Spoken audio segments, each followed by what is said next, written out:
So I guess we're here because Geoff Keighley decided so. The only reason I'm making a video about an aggressively mid game like Highguard, is entirely on him.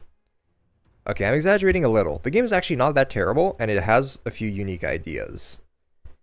Whether it's good or bad that he got us here is up to you, really. But the game would have never been up to that much scrutiny without Geoff Keighley's whole thing. Because Highguard was presented at the Game Awards as the final reveal of the entire show, and received a reaction of pure confusion from the gaming community.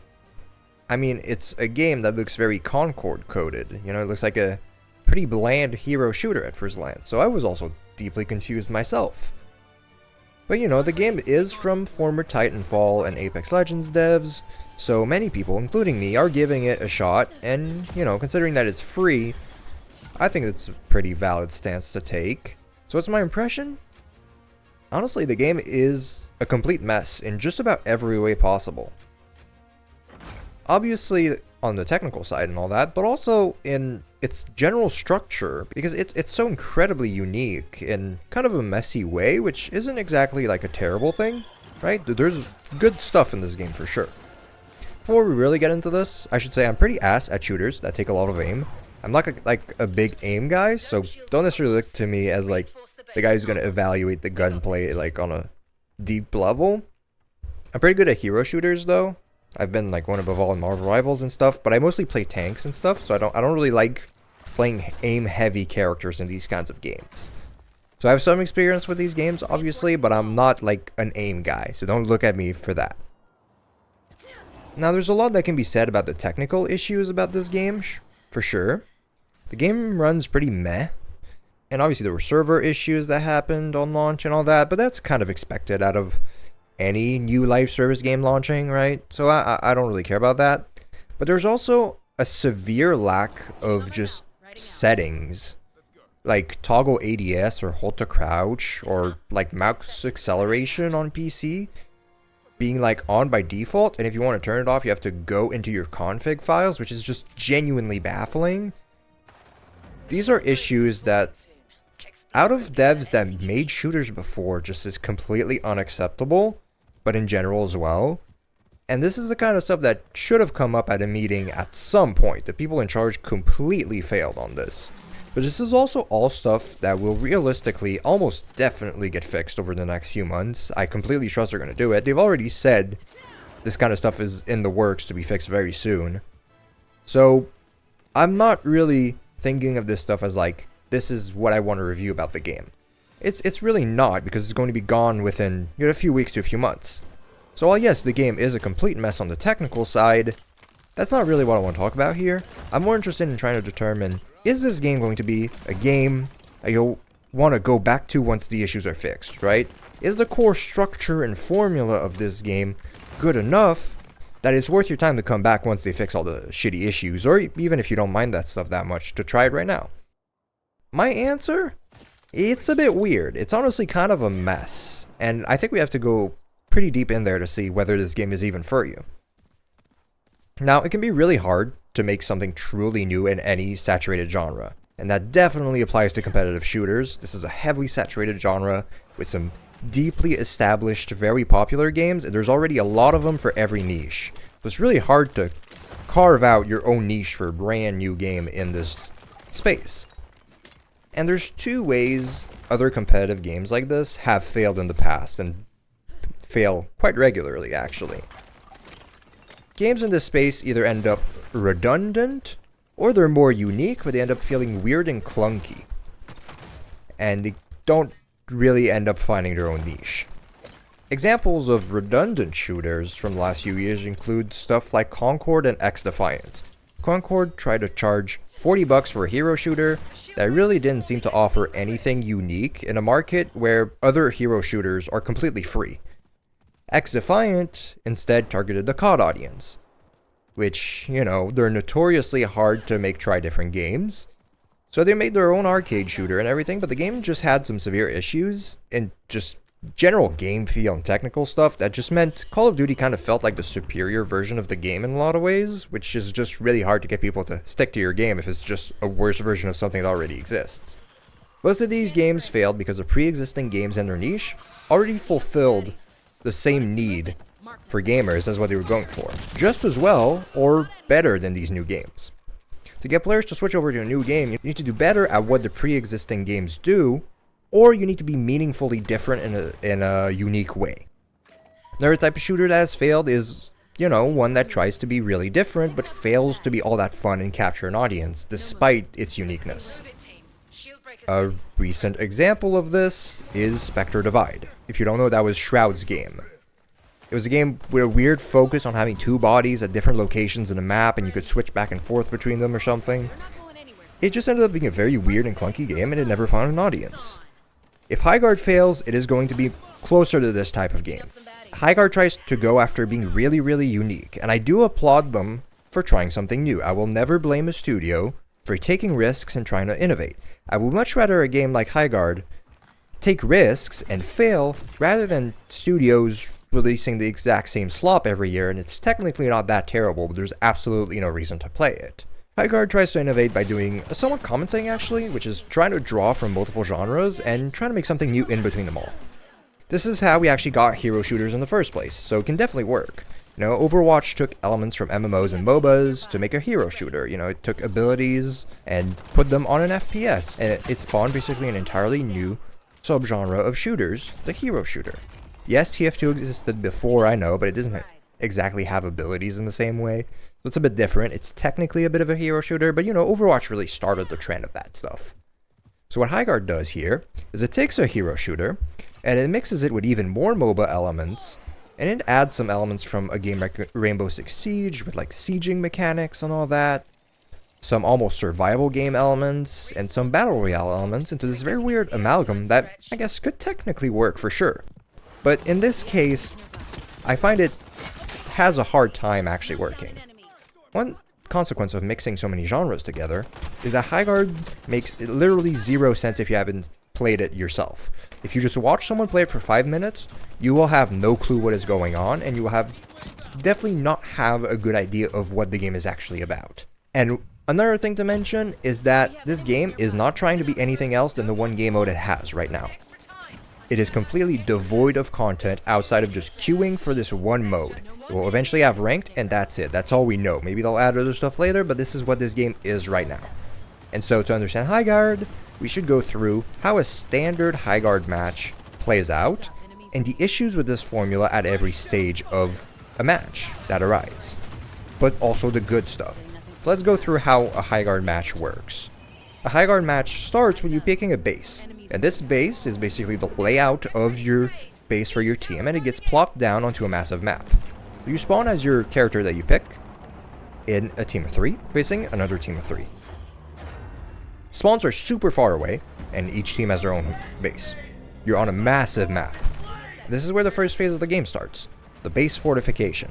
You have a minute to fortify 5 walls per person. These are just Rainbow Six wall fortifications, except they happen a little bit faster. You can also pick your 2 starting guns and a sieging tool at this point, but your guns literally don't matter at this stage because they're the lowest rarity and you will get other stuff later. You can basically completely ignore this mechanic and it will change nothing about your game. You also can't leave the base at this point. Basically, this phase plays out as you taking 20 to 30 seconds to fortify 5 walls really quickly, basically in the exact same spots every time near the objectives you're trying to defend, and then you just wait for the game to start. It's really not egregious, but it definitely feels like a bit of a waste of time overall. The reason this phase works in Rainbow Six Siege is because there's so much more utility you're positioning and everything, and it's so much more strategic which wall uses you want to reinforce and everything. Here you just reinforce the same 5 walls every match, and then get to actually start the game in a minute. This is the only phase, however, that doesn't repeat itself during a match. So it's not too painful, it's just a minute at the start. You can consider it like almost same thing as in like a game like Call of Duty or League of Legends or whatever, where there's a timer or countdown before the game starts. This is kind of what this phase serves as. It's fine, it's not good, but it's not terrible. After this timer ends, now the game actually kind of starts. Now you have a 2-minute gearing up phase. You can hop on your mount, run around the massive map, and gather some resources.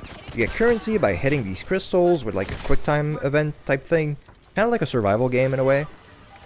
And this is the currency you're going to be using for shops. And you can open some chests around the map like a battle royale to find items like, weapons and armor and that kind of stuff. Crucially, these items are always locked to a maximum rarity based on how many gearing phases you've gone through in a match. If the match repeats this phase, well, you get the new rarity. The first gearing up phase maxes out at blue rarity, the second with purple, the third with gold. These only affect weapons and armor and stuff. You easily find weapons in chests, but you can buy them in shops as well. But each shop tends to not carry like all the weapons. Obviously, they have a maximum of 3, and they're not always at the max rarity for the current phase of the match, which means, you might not always get the exact weapon you want. But in this phase, you will immediately always abandon your white rarity weapons that you picked at the start and find 2 blue rarity weapons. Maybe they're not the perfect ones that you really like, but you will definitely have 2 blue weapons. This phase feels truly pointless. You spend 2 to 3 minutes running around, you gather stuff, and then you end up with 2 of the max rarity weapons and max rarity armor for your phase. Every single time. You go through this phase, and, your opponent does the exact same thing. You end up with a max rarity loadout every time. You basically never fight the opponents during this phase because the map is so huge, and there's no real incentive to fight them at this stage either, other than trying to stop them from farming. But it is so quick to get everything you need that even if you try and stop them, they'll probably have a maxed out loadout for the phase anyways. You could remove this phase entirely, and nothing would change other than saving 2 minutes for every single loop of all phases. After the 2 minutes are over, there's another 1 minute timer that starts before something called the shield breaker spawns. This is kind of still part of the gearing up phase because you're not like forced to actually go there immediately. But people from both teams will start gathering around this shield breaker thingy and maybe fight over the positioning around it. Once the shield breaker spawns, that starts the next phase. This is probably the best phase. The shield breaker is a sword that if it reaches the opposing base, your team basically wins this phase. It doesn't exactly play out as a completely objective focused phase most of the time, however.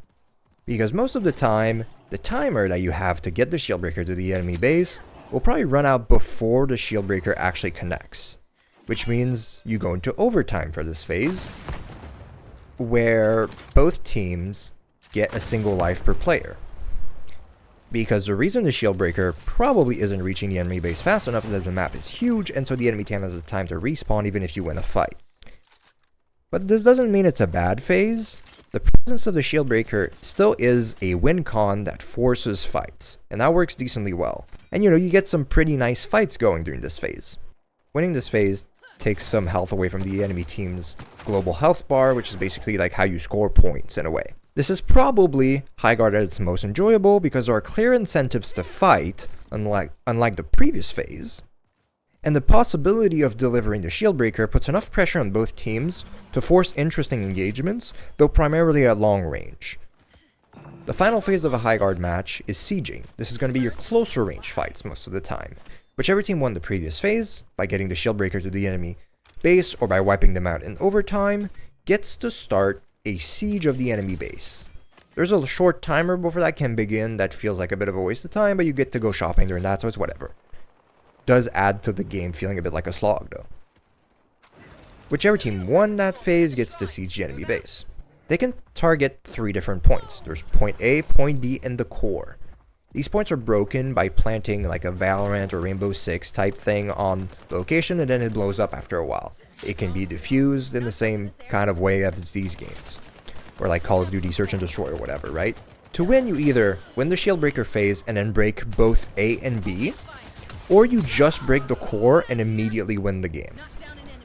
Though the core takes longer to detonate once planted and is usually in a more inconvenient location for the attackers. Which means most of the time you are actually going for A and B instead of the core. It just forces the defenders to split themselves a little bit more, not focus only on one point and stuff, I think is the idea behind it, and also as like a Hail Mary win con, which is fine, I guess. I would still prefer if it was just a point C probably, but I think it works. This phase is enjoyable enough, but it definitely gives the defenders an advantage. Which I guess is fine, but has unintended consequences, as we'll see later. because attackers are on a timer to win, and if the timer runs out, they gain one last life, and if their one last life lasts too long, they can still, if their last life lasts too long, then they can still lose to another timer that starts. If the sieging phase ends without the attacking team winning the game, i.e.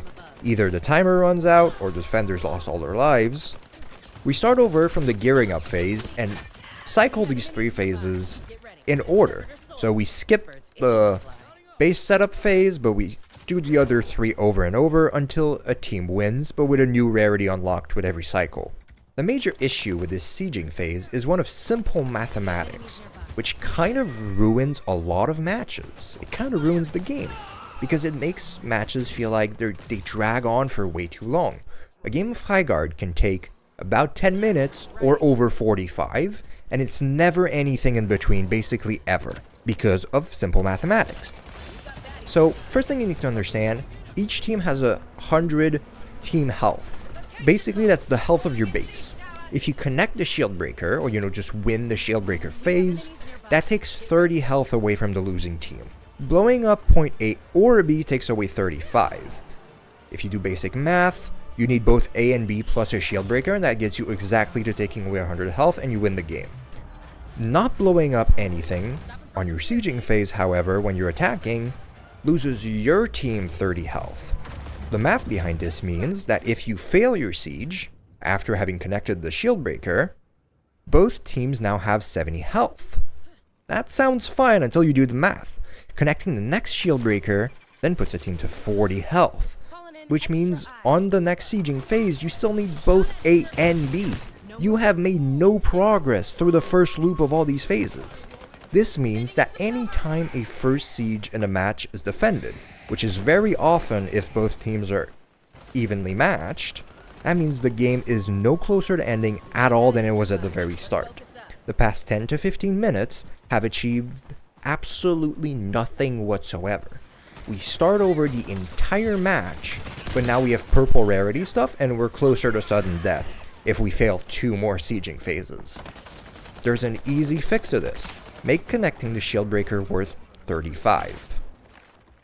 Probably not defending, however, as that would make it so we can never get a 3rd sieging phase, but make connecting the shield breaker worth 35 and maybe defending worth 25. This way, a game can end with the 2nd sieging phase by only getting A or B. Forces a defending team on the 2nd sieging phase to actually defend both points, because otherwise the game can really drag on. This would lead to faster matches, and it would also give more weight to the shield breaker phase, which is the most fun anyways. It would be completely fine to give it more weight, and because sieging is so defender-sided, it feels like it should be worth less than connecting the shield breaker to win a defensive siege phase, right? It feels like if you defend a siege, you should get less out of it than if you connect a shield breaker. This would also allow a team to win a match by simply connecting 3 shield breakers without winning a single shield phase, because currently, if you lose all your offensive sieges, it takes connecting 4 shield breakers to win, which takes forever. However, if you also make defending worth 35, then a 3rd sieging phase is mathematically impossible, which is why I think the defensive side of sieging should maybe be even worth 25 instead of 30, because then it would make it so defending once and connecting 2 shield breakers would not win you the game with connecting shield breakers at 35 health. Basically, we want to reward winning phases offensively rather than stalling them out. This is actually kind of the fundamental issue with Highguard to me. The first 15 minutes of a game should not have 0 impact whatsoever on which team wins the game. Something needs to change for that not to be the case, especially since the first 3 minutes of a match are just building up your base and collecting shit that doesn't really affect the outcome of the game anyways. Too much of your time spent in a match of Highguard has 0 effect on the outcome of a match, and that is the biggest issue for me. This is what I mean when I say the game is messy. there's a lot of weird stuff going on and weird elements and unique elements that feel like they might work in some way, but turn out to be kind of inconsequential to the outcome of a match, which there's nothing you can do that's worse in a competitive game than making your players feel like they're doing something that has no effect on the match, but that they have to do anyways. So the formula of matches is still very unique, however, and it has potential, but it does need some serious changes to feel like you're not wasting your time, and to stop matches from dragging on for too long. What about the other elements of the game? You know, stuff that isn't just the formula, the stuff that's just like, is this a decent hero shooter at all? Well, you know, one important thing to talk about is the gunplay. In my opinion, it's actually pretty decent, but it will not be for everyone. This game has a very, very high time to kill. This means people die very slowly from most weapons. If you don't enjoy using an AR and shooting 25 bullets into a guy, and them not being dead at all, you will not enjoy this game. The main issue I have with the gunplay personally, however, is that there's like 5 weapons that feel pretty good, and the rest feel genuinely miserable to use. They feel worthless, and they feel like they kind of don't work. Which is kind of an issue when you get random weapons every time, right? Now, most of the time you do manage to get at least 1 or 2 of these weapons, but it still feels pretty bad that in a game with like 10 weapons, half of them suck ass. Overall, the main thing I want to say about this gunplay is just, if you don't enjoy a slower time to kill, you will not enjoy this game. If you do, you might actually quite enjoy it, because it's made by people who know what they're doing when it comes to a shooter, at least once they fix some of the issues with it. Another element, obviously, is movement, and this is probably the best core system in this game. Sliding and jumping around and jumping on and off your mount really feels incredible, which obviously this also affects the gunplay a lot. If, you know, you're not into really high movement when trying to shoot someone, you're probably not going to enjoy the gunplay either. But it's a big reason why I enjoy the shield breaker phase, is because hopping on your mount for movement and hopping off and then sliding around and everything and then sniping someone and repositioning and then all that stuff, and even maybe trying to shoot while you're on your mount and stuff, that all feels really good and really satisfying. Obviously, if you don't like erratic movement in your shooters, you're not going to enjoy the gunplay here, and you're not going to enjoy the movement here. The final system to talk about is the heroes. And this is definitely the weakest core system here. There's only 8 heroes, though at least they're all free. But each hero only gets 1 active ability, 1 passive ability, and 1 ultimate ability. All of these abilities are things that have realistically been done before in other hero shooters, and they're fairly uninspired. One character, for example, has a lion scan from Rainbow Six. Another just has a stealth ability, and then their ult is just jet knives from Valorant. There's a few interesting abilities here, but there's very few and far between, and it doesn't help that the hero's visual design and just general design really lack personality. This will not be a game where people become dedicated to the hero they love to play most, because kits are so simple, and I feel like in a ranked setting, it should definitely be expected that 90% of players will just pick whatever is currently strong, because all the heroes are so straightforward to play, and they don't have meaningfully different playstyles. They don't have very distinct playstyles from one another, and so you won't gravitate to one character over the other all that much. The cooldowns on abilities is also weird. It's focused on charges generally, which means the game kind of wants you to cast your active ability like 3 times within like 30 seconds to a minute, and then basically not have an ability for the next 3 to 5 minutes. It's a little jarring and slightly weird design. I'm not exactly sure what they're going for with this, but this is the way abilities work in this game. Overall, I feel like Highguard is nowhere near as terrible as people have made it out to be, but it is very far from reaching its potential. It's surprisingly unique for how bland and uninspired the game looked from the Game Awards trailer. Honestly, this game's reputation is 90% the fault of Geoff Keighley, and then 10% the fault of the team who made the trailer, who did not showcase any of the unique elements in the game. It's kind of a massive failure of marketing there. I guess it got them a decent amount of players on day 1, which have mostly left by now, but whatever. This game suffers from a lack of time in the oven and a lack of testing. Had this game had a smaller beta test phase of some sort to collect feedback and fix some issues and get some feedback about the glaring missing features that realistically should be in any shooter ever. Like, why can we not turn off motion blur? Why are you forcing motion blur on players? No one likes motion blur. That's a famous thing about gamers. I believe the game would be much better if they did, some level of testing beforehand. I will, however, always applaud a studio that tries something new. And so Highguard just does a genuinely horrendous job presenting itself as something unique is another issue.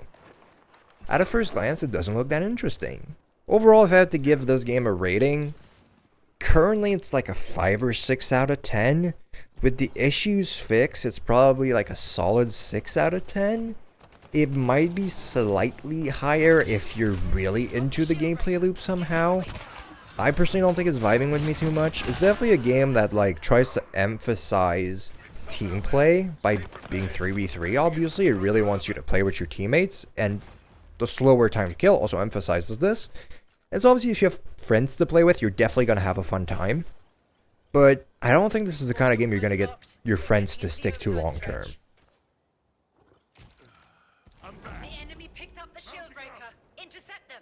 Hey, thanks for watching this video. This time I'm actually not doing an outro, so get out of here. But also sub if you're nice or something, I don't know. Go do something else with your time though. Also comment why I am a despicable human being, that would be very appreciated.